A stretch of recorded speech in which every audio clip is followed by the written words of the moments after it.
अशी फुलवलेले आपण त्यांनाही विचारा तुम्हाला काय वाटतं इतकी जोमदार बाग या ठिकाणी आलेली आहे? बाग इतकी समाधानकारक आहे. त्यांच्या कार्यशाळेत जे शिकायला मिळत ते कुठेही शिकायला मिळालं नाही. आमची पण पहिली 12 वर्षापूर्वी झाड होती, परंतु काय झालं त्याच्यात मर रोग हे हिमॅटोडचे सारखे प्रॉब्लेम यायचे.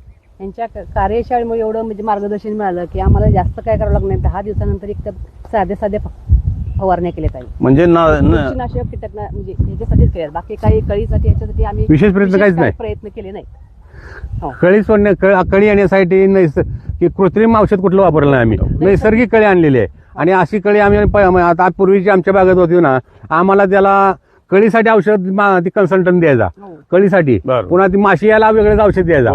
आणि नाहीतर माशी तेवढ्यावर येत नसल्या तर एखादी माशीची पिटी आणा म्हणून सांगायचा. म्हणजे त्याला अतिशय आतूनच खर्च असायचा त्या बहुखोड पद्धतीला.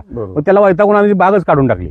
एक खोड पद्धत एक खोडचा अवलंब केला होता. आता 1 वर्षापासून आम्हाला इतकं समाधानकारक आहे. खर्च आमचा जवळ